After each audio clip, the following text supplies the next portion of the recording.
Hello and welcome to this episode of What's Up Doc. I'm your host, Amy Grundy, and with me we have Dr. Merv Doherty, Superintendent of the Red Clay Schools. And we'll dive right into our questions. How you doing today? Fantastic. Good. The third annual Red Clay Hall of Fame Gala is coming up on March 22nd. Why did you decide to begin the Hall of Fame Gala, and how do you decide who will be honored at the gala? We wanted an opportunity to recognize teachers who've served Red Clay or retired, administrators, and community members who supported the schools, the students, and just the overall system. The gala was an opportunity to bring people together to show there's a history and legacy in Red Clay. Mm-hmm. And the first two were fantastic. We had over 225 people at each event. We think this year is going to be a fantastic event, probably be about 250. But the application process is extremely easy. It's online. We will open the site up again right after the gala and run it till January 1st of 19 for the 19 gala. Okay. And we ask that you submit a one-page form, and it's tell us why you think this person should be in the Hall of Fame. And we go through the process. We go through the foundation supports it, so we get the foundation's input as well, the Red Clay Education Foundation. And we usually try to have between 10 and 12 people, no more than 12. And this year we have 12, and we're really excited about the nominees in the Hall of Fame. But I think it's a way to thank people and let them know that we really do appreciate the history that you provided for the students, that you've given to Red Clay, and you opened some of the doors for us to be here. So to clarify, they're not current employees, and they're not all former employees either. It's absolutely correct. The teachers are Red Clay employees, okay, and the administrators are. But the community members, for example, are people who've supported us, and they could be legislators, they could be their parents, they are parents, they are business leaders, but there's a history with Red Clay. It's not like 1 year, then you're in. And so everyone that we go through the process, that they have a history with Red Clay. excellent. Okay. And so speaking of awards, within the district we have what's called, I believe it's called the Above and Beyond Award. Absolutely. And so can you tell us a little bit about that award? Right. We started the Above and Beyond awards. They started as the Superintendent Awards, and now they've gone to the Above and Beyond. And again, it's an online application that anyone can use to recognize teachers, paraprofessionals, nutrition workers, bus drivers, custodians, secretaries, you name it, you can be honored. We usually honor 10 to 12 people a month. We receive all the applications. We have a committee that goes through them. And it's been, I think, a very successful program. It's a pat on the back. And it's by their colleagues.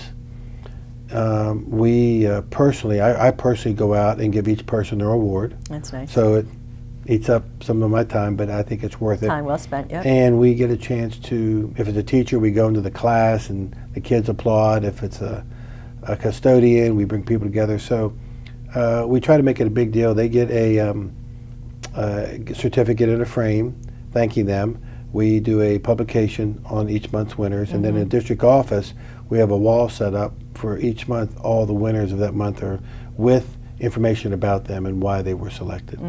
So we really like the feedback that we've received.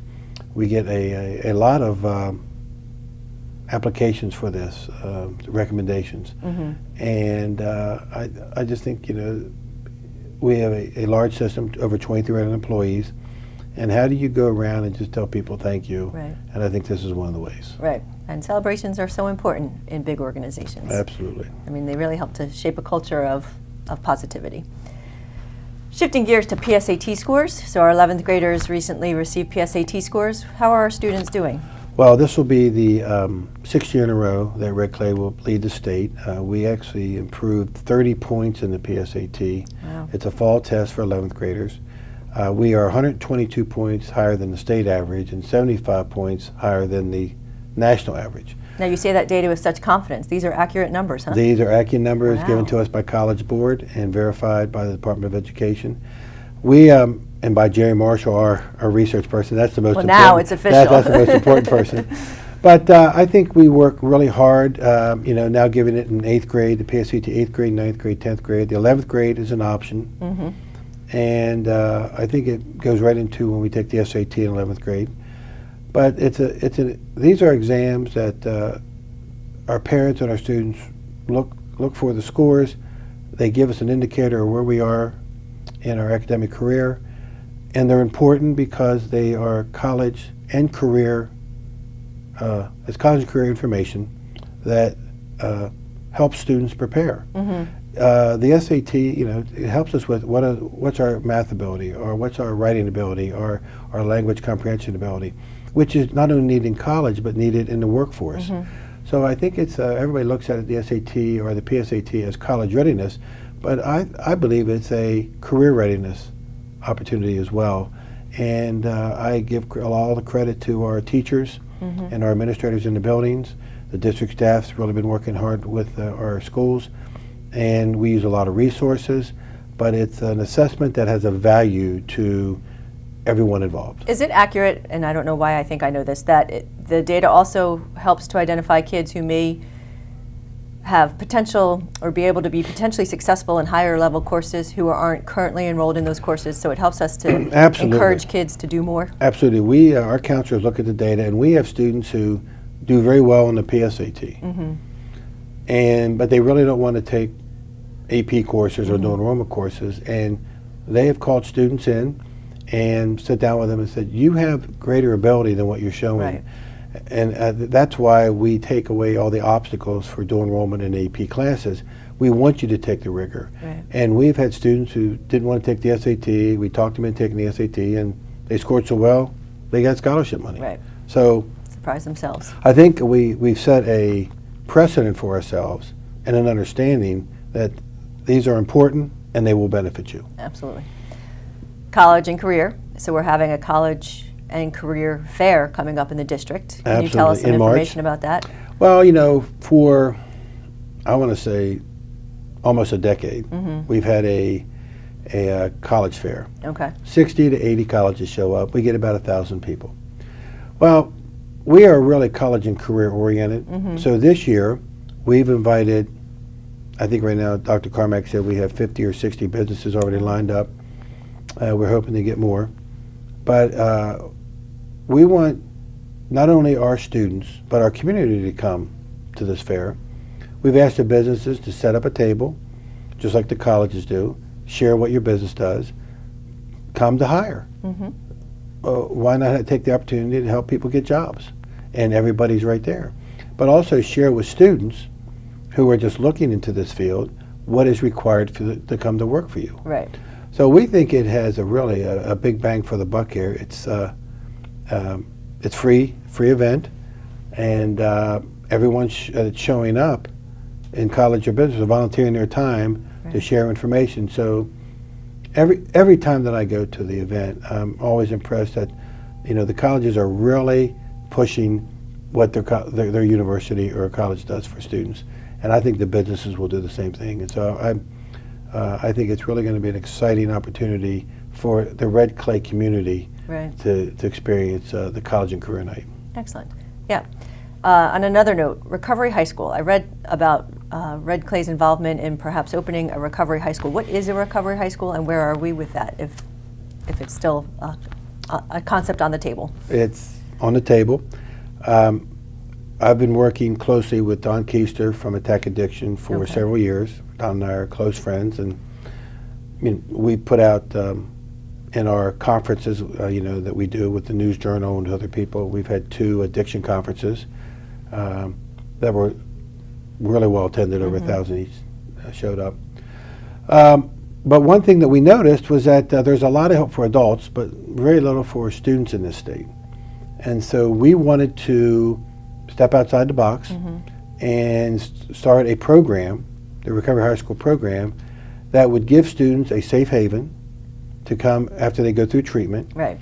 go through recovery. They would have their So it's not a treatment center. It's No, a student who's already, They've already gone through treatment, okay, and they've been clean for at least 20 days. okay, We follow the models that recovery high schools around the country use.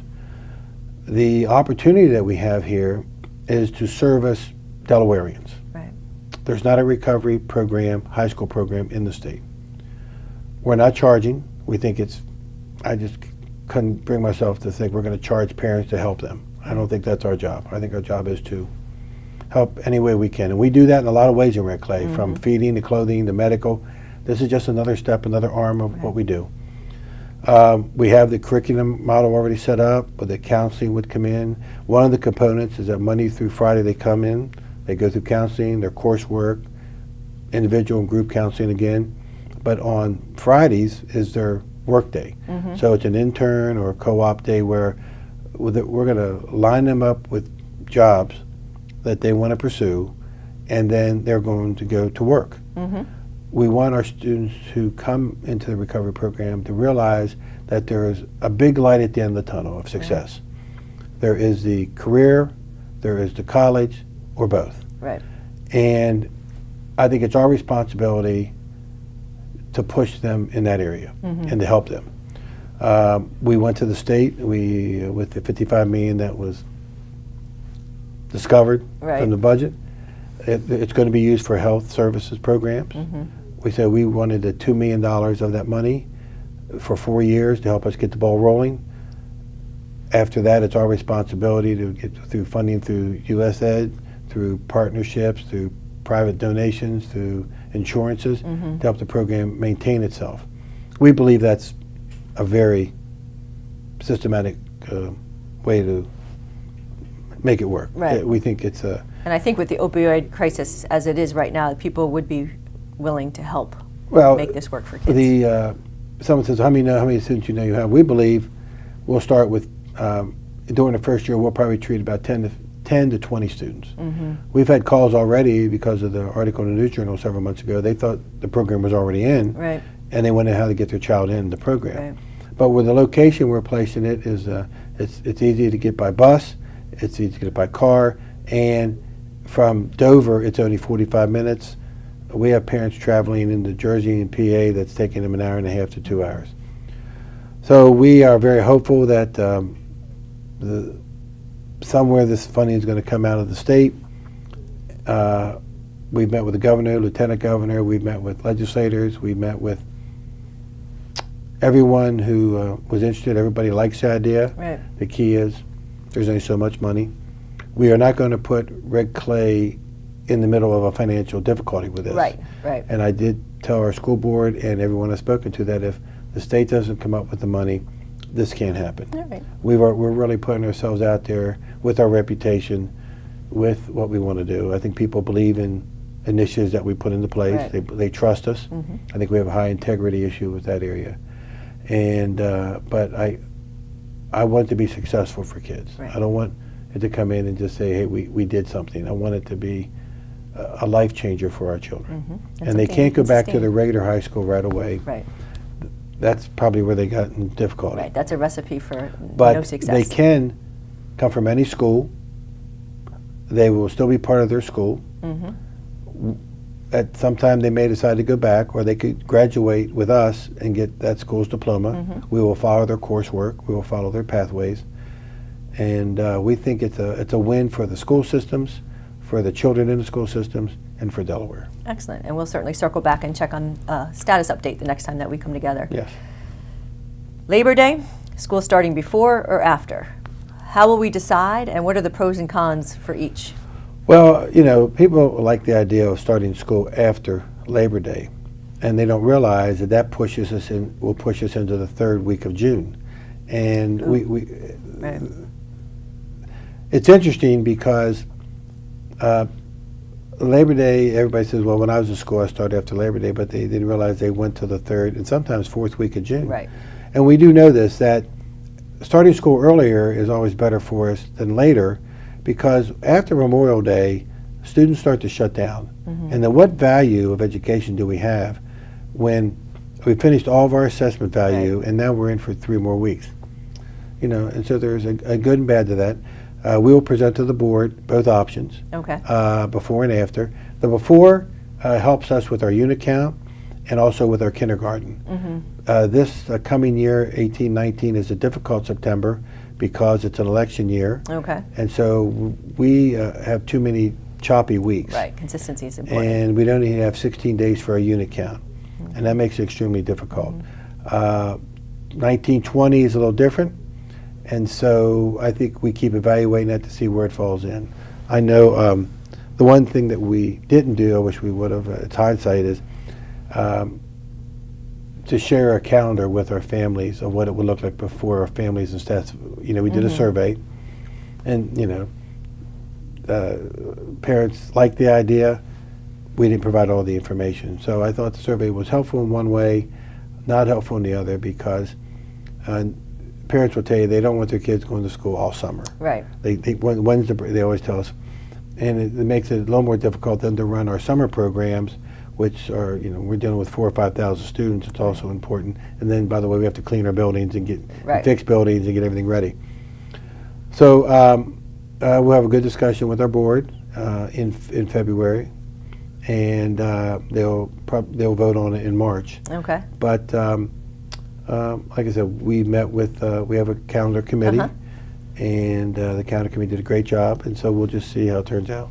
Excellent. All right. Looking forward to see how that vote turns out.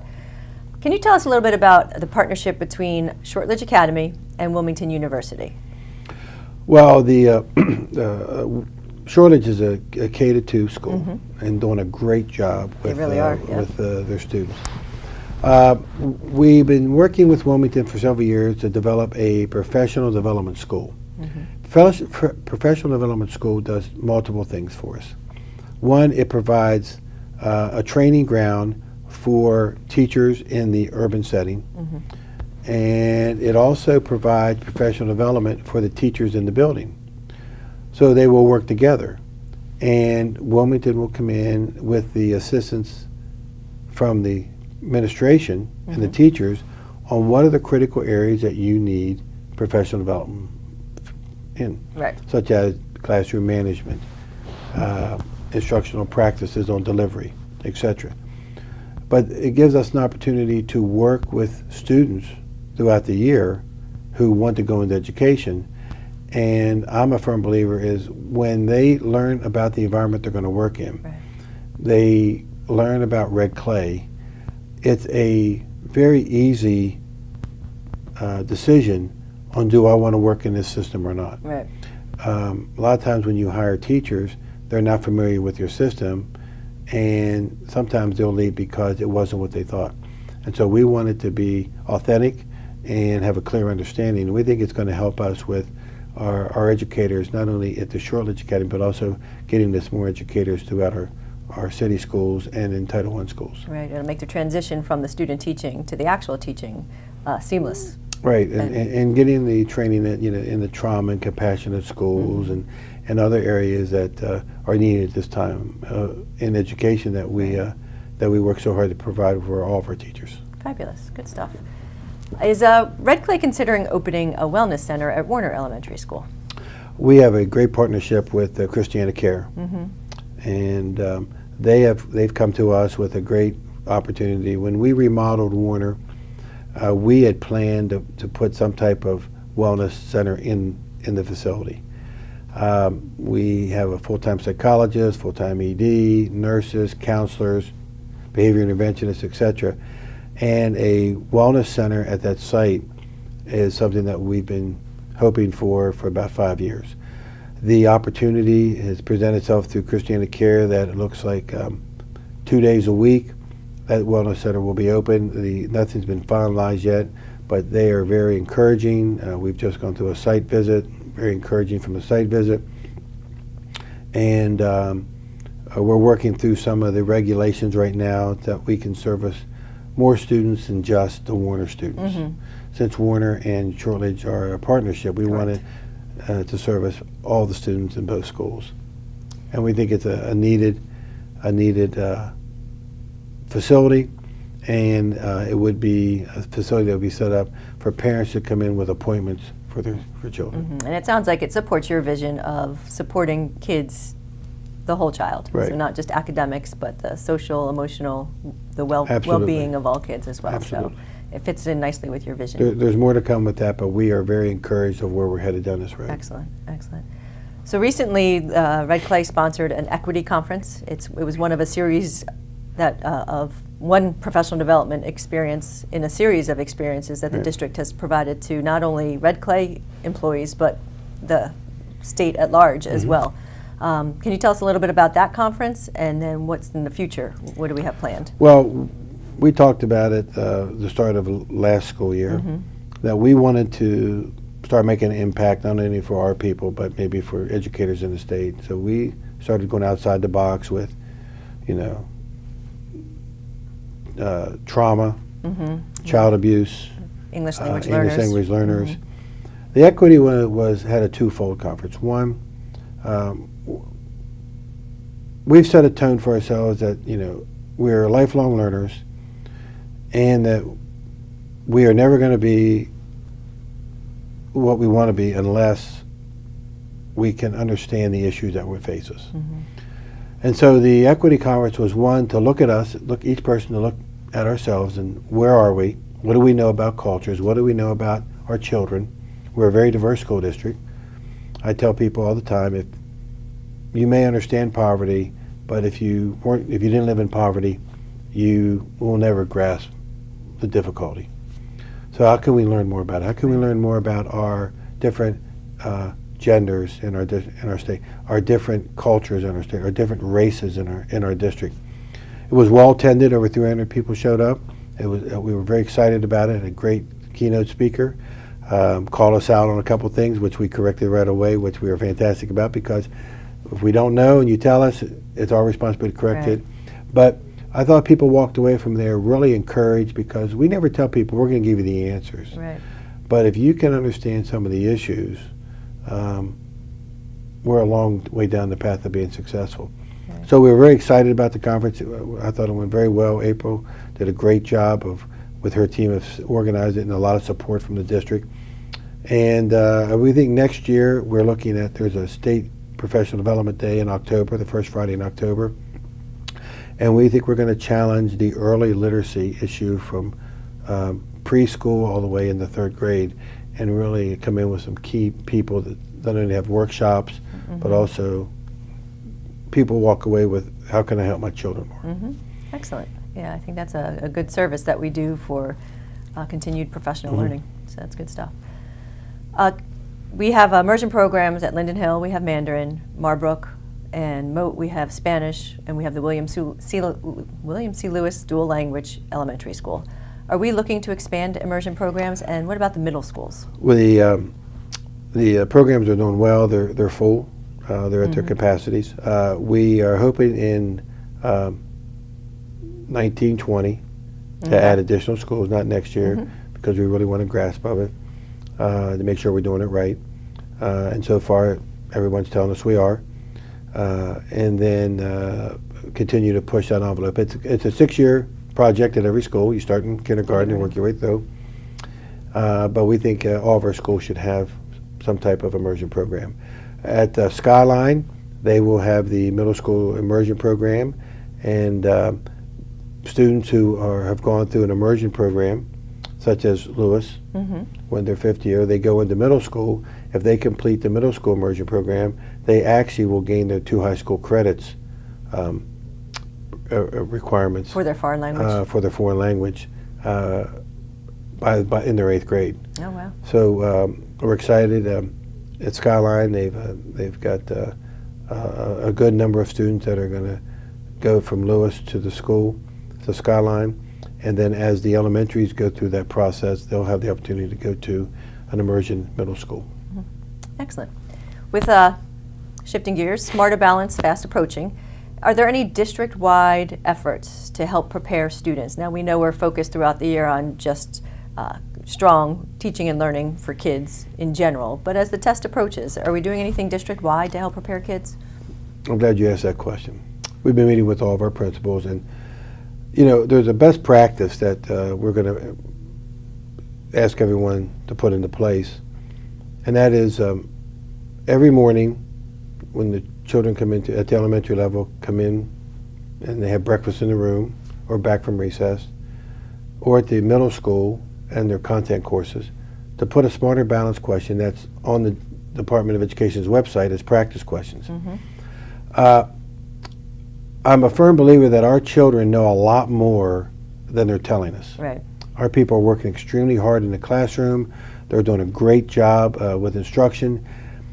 We are missing the connection between what we're teaching and the understanding of the question. Right. Now, we do this when we practice for the PSAT. We do this for AP courses. We do it for SAT. So why wouldn't we do it for the smarter? We don't know what the questions are going to be. We have sample questions. But the brain works by identification. And if I start to see questions that look similar, I become, one, more comfortable, I become more familiar with terminology, and I learn how to comprehend and identify. I believe that math has a lot of word problems in it. You take those word problems and put them in just basic math problems, our students would answer them correctly 9 out of 10 times. Right. It's that transfer over to the comprehension stage. So for a teacher to put something on the board and say, can anybody tell me what they're asking in the question? And can anybody answer it? I think gives the teacher that moment, aha moment of, okay, I need to spend a couple minutes here helping my children in the room, students, understand what this is doing. Or it tells them, well, they get this. Right. And I think we've missed that piece. I know all the way back from DSTP, the one thing that DSTP people would always say when they evaluated, because they were down in San Antonio, but they knew Delaware students, that the comprehension piece was always missing because they could tell in the writings, especially, that there was something that was off kilter. So I think it benefits a teacher, benefits the students. I am confident it's going to improve test scores if we do a simple best practice of going to your computer, going to the website, click, send it to your smart board, and let kids read it. Right. And it's a one to two minute exercise each day that will benefit our students. And you figure within 80 or 90 days, 80 days until we start testing, what a great opportunity for our students to be very comfortable. There's no anxiety because I get it. I'd hate for our students to go to take a test and have never reviewed sample questions, and it becomes foreign language to them. Right. And that's not fair to our students or to our teachers who are doing a really good job in the classroom. Right. And the bottom line is the test assesses the skills and the knowledge and the content that we want kids to know. And so one of my favorite quotes is that we're really testing the teaching. We're not teaching to the test, but we're making sure that what we taught stuck. I think it's a good approach to practice. We have standards and objectives to meet, and that's what that's what this test measures. Right. And so let's help everyone who's involved with this do a better job. Right. And with a very simple exercise. We agree that kids are way more than a test score, but it's important that they're able to do well on the assessment, and we want them to be prepared to do well. Absolutely. So, all right, my final question, and I ask this each time we come together during the winter: how do you decide, and is it really you who decides when we close schools for poor weather? Is it your decision, or is it a team decision? And once you make that decision, does it have to be consistent for everybody? Well, it's always a challenging decision. We start with the weather apps that we have and weather information as soon as we start to notice a storm brewing up. If it's a storm that's coming in late night, early morning, we're up about 3 in the morning. We are checking the roads. I usually talk to transportation between 4 and 4:15 in the morning. I will conference call with the other Newcastle County superintendents at 4:30, and then we try to make a intelligent decision on what we think is going to occur. Right. You can only take the data that you have. If it's snowing already and there's more snow coming, pretty easy call. Right. If the storm's coming in later and you're saying, okay, is it freezing rain, other issues, what's the best decision we can make for safety for our kids? And so we try to look at the entire situation, take the advice from the transportation coordinators, and look at the overall weather opportunity. And that also happens if we have to dismiss early. So Newcastle County superintendents do talk a lot because our buses will travel back and forth to different places with the Meadowood program and other programs that occur. And so usually by 4:30, 4:45, we've made a decision. And if it's a delayed opening, sometimes we have to see, and this has happened to us, is the storm going to get worse, or is the weather going to get better, or do we have to cancel the day? And so it's always a tough decision, but we all agree that it's safety first. Absolutely. And you're never going to win. Right, you'll know if it's a good decision based on the feedback on Facebook. You'll know that very quickly. By 6 a.m. you'll know for sure well, Facebook how always people agree or disagree with you. But yeah. As you said, the bottom line is student safety, and you can't. I'd rather be wrong with the weather than wrong with the bus. Absolutely, absolutely.